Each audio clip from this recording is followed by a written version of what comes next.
Welcome to a daily tournament game played by yours truly with the black pieces. In this daily tournament, it was 10 players per pool, and you had to win your pool to advance. The bottom 9 get eliminated, and this is a classic battle between the top 2 seeds of the pool.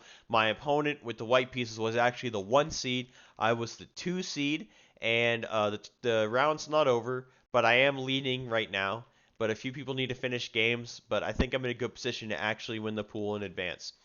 So, the reason I'm showing this game is because I actually got to play a Grunfeld game. Usually, when people play D4, they play like London System or just something weird. But I actually got to play the Grunfeld, and it was like pretty textbook and awesome. And it had shows some awesome Grunfeld uh, ideas, and we can like learn from it. And we could also look at some of these late game tactical ideas that were present. So let's get started. Right here, this is the Grunfeld Defense. Um, the idea is you put the pawn here, you clamp down on this, but it's not as I guess like the King's Indian, like you are a little far back until you strike later. The Grunfeld, you take some center space early, but I don't know the actual nuances between them. I haven't played the King's Indian in a while. So he plays the exchange variation, where white trades pawns and plays e4 to attack the knight, trade knights, and now white has a super strong center, but black is going to try and undermine it with bishop g7, c5, putting pressure on the pawn, and queen here, putting pressure and pinning this pawn right here. So basically, like black concedes the center for white and then slowly builds up pressure against the center and can use that to get a winning position or win a pawn, something like that. So bishop comes out, knight comes out, and also an idea is bishop g4 to stop the knight from defending this. Okay, pawn to c5, bishop b5 check, knight blocks, castle, castle, and we are out of book after he plays bishop to g5. The game is pretty much a dead heat right now, but I can play c captures on d4, and after he trades the knight, we have pawn captures, and I play c5 again. Because since he traded the knight, that pawn moves over, and I have c5 again. Now this pawn is actually pinned against the rook, and I'm threatening to take it because I have 1, 2, 3 attackers on the pawn, and he only has 2 defenders. So he moves the rook out of the way. Actually, the computer wanted him to take the pawn. The grapevine leaving the rook vulnerable, but I think it's still okay because after something like here, here, here, nope, that's bad. I am talking out of my ass. I need to have the analysis open, I guess. After bishop captures on a1, he has queen captures, and he has this open diagonal that's pretty strong, and this bishop can go in here and he can threaten checkmate. That's what he actually has. Don't just listen to my random aping. Okay, so now I decide to go full monkey mode and just make a threat on his queen like this. The idea behind this move was like to put the bishop here and skewer the queen and the rook, but he saw it. He moves the rook, so now I play bishop to a6, and the pawn is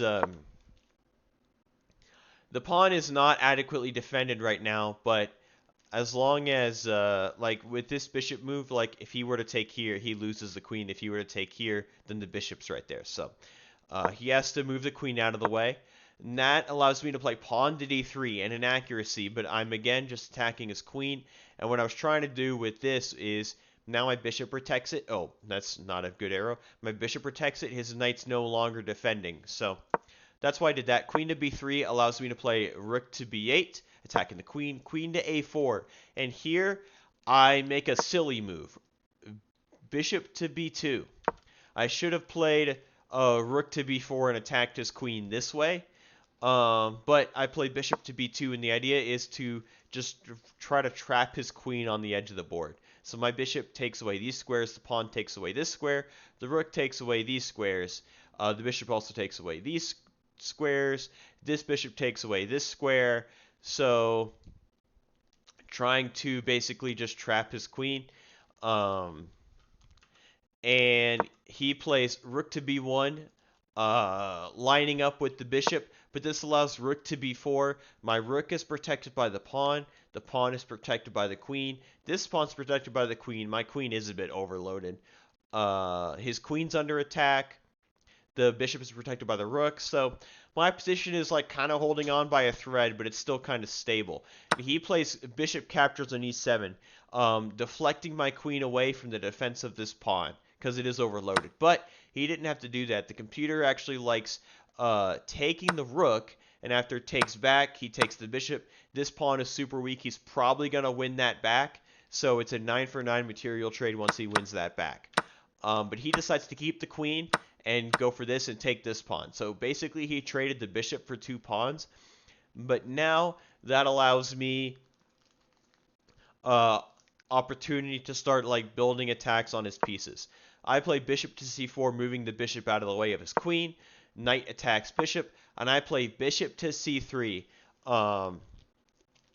I didn't see all the possibilities when I played this in the game, but I feel like it was. But the rook was kind of overloaded here. It's defending both bishops, so I can't let him. I can't let him just take this bishop. I have to do something.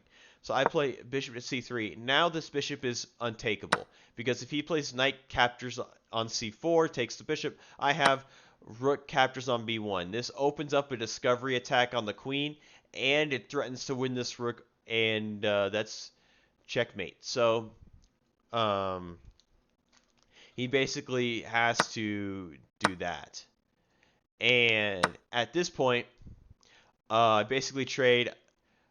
I basically have a queen for a knight, and I have this passed pawn just totally winning for me. But he traded here, so now I take here. I'm threatening the queen, threatening the knight. I keep thinking now I don't want to give up the bishop pair. My eyes have slowly opened to everyone saying the bishop pair is really good, so try not to do that. I move this bishop out of the way of the knight. He moves his pawn to escape back rank checkmates. I move the rook out, and the rook's protected by the bishop. He moves his knight back to safety over here. I push the rook to c3. I think I was maybe going to go here or try to like somehow advance the pawn. And also this protects the pawn, which needed to be protected. Queen to b5. Bishop c4 attacking the queen. Again, everything's just so protected and held up. Queen b8 check. King moves out of the way. He no longer has any. Well, he can force a queen trade with this, right? This forces a queen trade, but that's not good for him at all.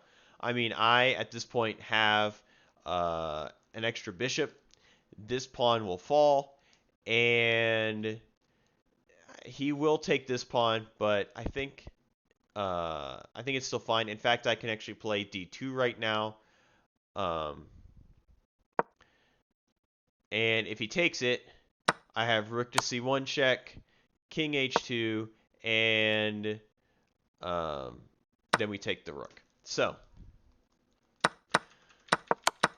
that's exciting. Okay, so that's why he doesn't want to trade queens. He's gonna play pawn to a4. Okay, you know what? His passed pawn is something he's got good for his position. He might as well advance it. I play rook to a3 going after the pawn.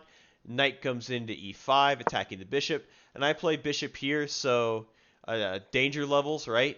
That's standard Gotham chess danger levels.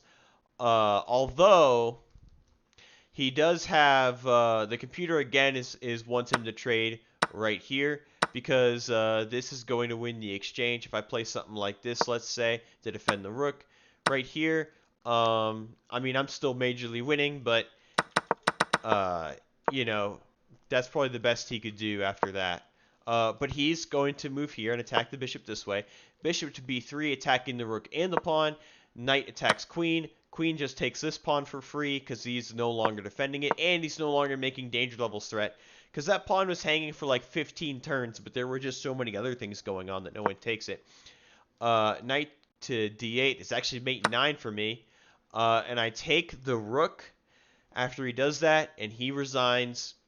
And I mean, the middle game and end game of this were a little sloppy, But as you can see, like how the Grunfeld like destroyed White's center and then enabled me to get open lines and attacking positions on his pawns and his queen, and coordinate my pieces. So I hope you enjoyed the video.